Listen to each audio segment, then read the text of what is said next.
En sus proyecciones para América Latina y el Caribe, el Fondo Monetario Internacional prevé una importante desaceleración del crecimiento en la región este año, del 4% en 2022 a apenas un 1,6%, muy por debajo del 3% de crecimiento que se espera a nivel global.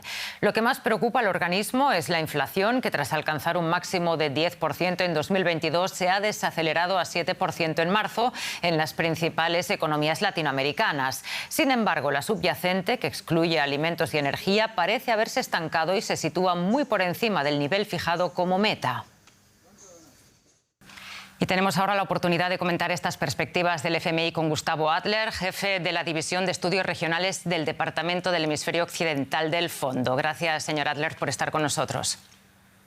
Muchas gracias por la invitación.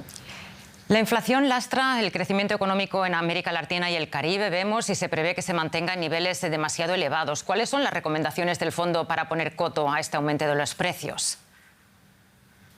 Bueno, claramente lo que necesitan las economías de la región en este momento es seguir con sus políticas restrictivas. Los bancos centrales han hecho gran parte del trabajo subiendo las tasas de interés ya en forma bien decisiva. Apenas empezaron las presiones inflacionarias. Y desde su perspectiva lo que vemos es que los bancos centrales tienen que hacer es continuar con las tasas altas hasta que se vea un camino bien decidido de baja de inflación. Pero lo que apuntamos en este informe en particular es que la política fiscal también puede contribuir a la política monetaria en el trabajo de bajar la inflación.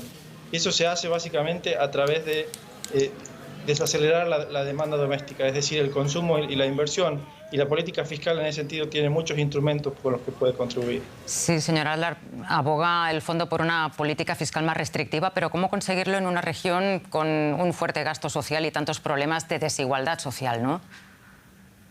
Es una muy buena pregunta y realmente es algo que hemos estado trabajando mucho y pensando mucho. Claramente la región tiene necesidades sociales muy importantes y la política fiscal tiene que balancear justamente los objetivos macroeconómicos con los objetivos sociales.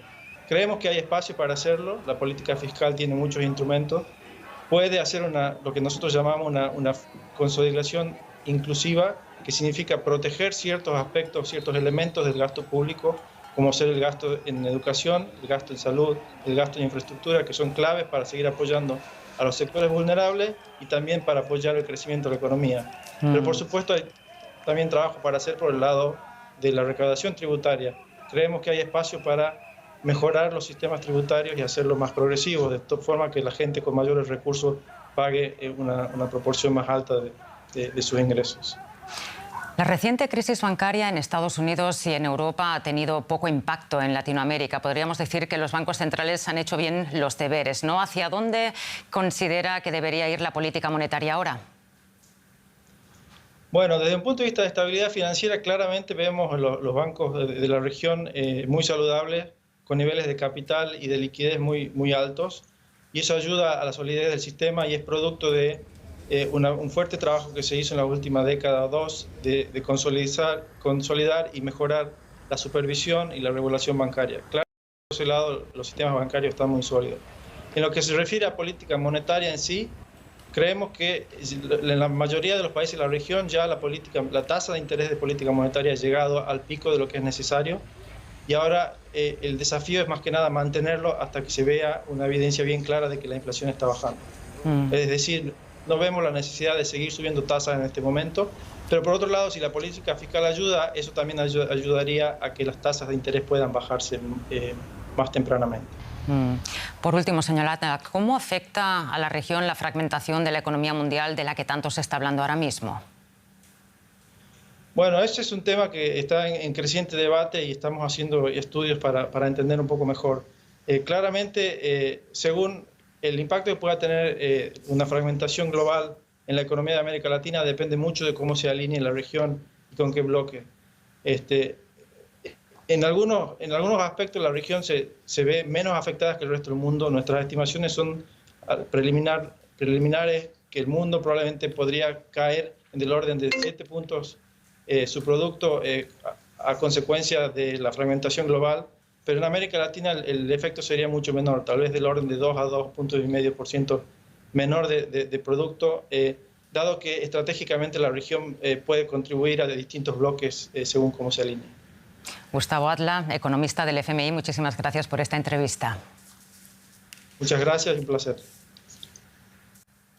Y en Argentina, a la desbocada inflación se suman las pérdidas millonarias en el campo. Debido a la peor sequía en 60 años, se recogerá un 31% menos que el año pasado, según la Bolsa de Comercio de Rosario. La mala cosecha amenaza con hundir la economía de Argentina. Su gobierno se pregunta cómo dejar de depender de la suerte del clima. Maíz seco y sin cosechar.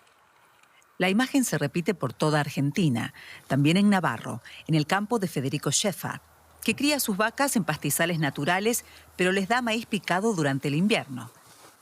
En septiembre no pudo sembrar el cereal porque la tierra era polvo, y lo que plantó tras unas lluvias de diciembre ahora está tan seco que ni vale la pena cosecharlo. Schäfer decidió que los animales se comieran lo poco que había crecido.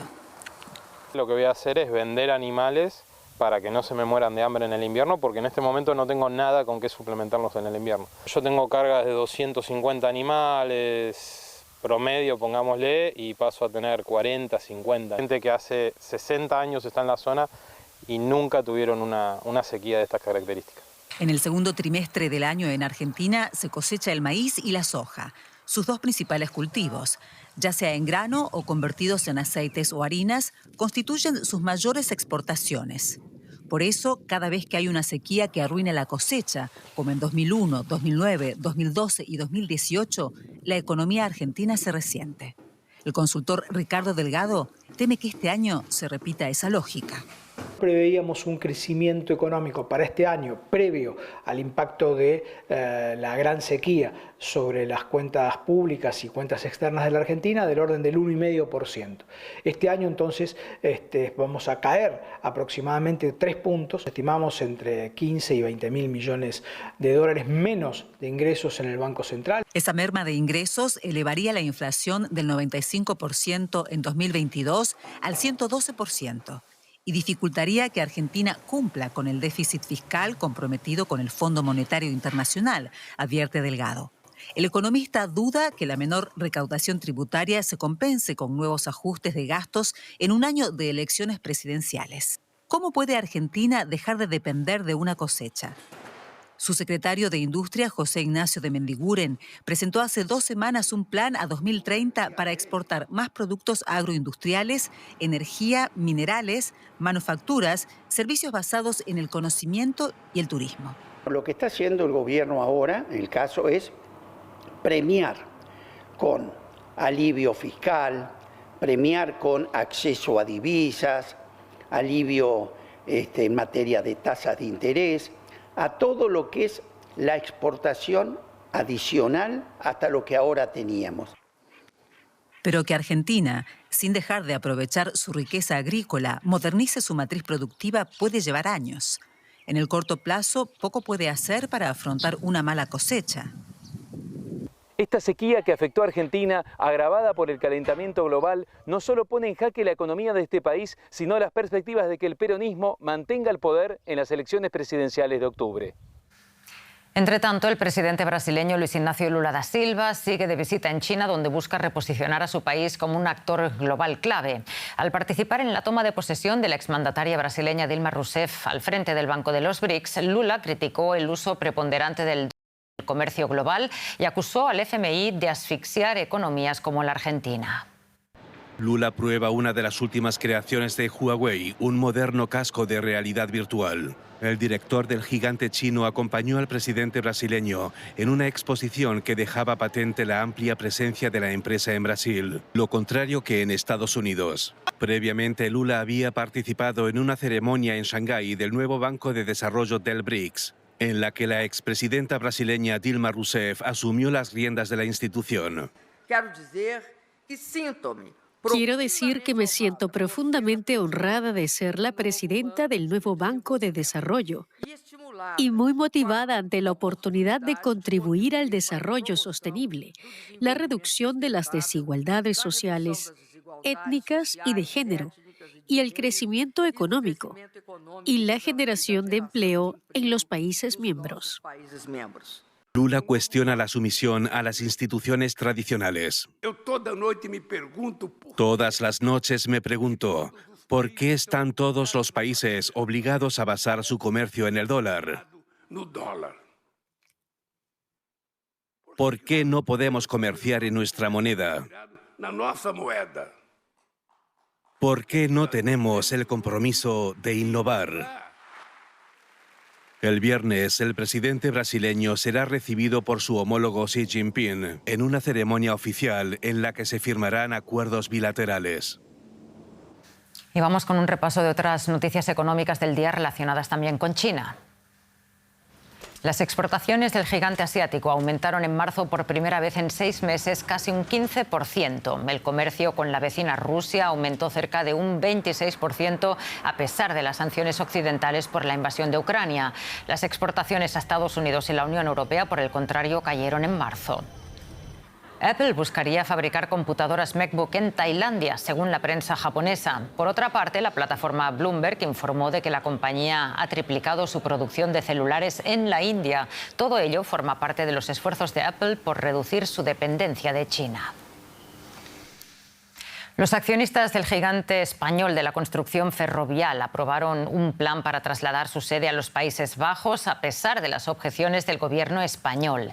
La firma argumenta que la medida le permitirá acceder a créditos más baratos y aumentar su atractivo para los inversores antes de su cotización en bolsa en Nueva York.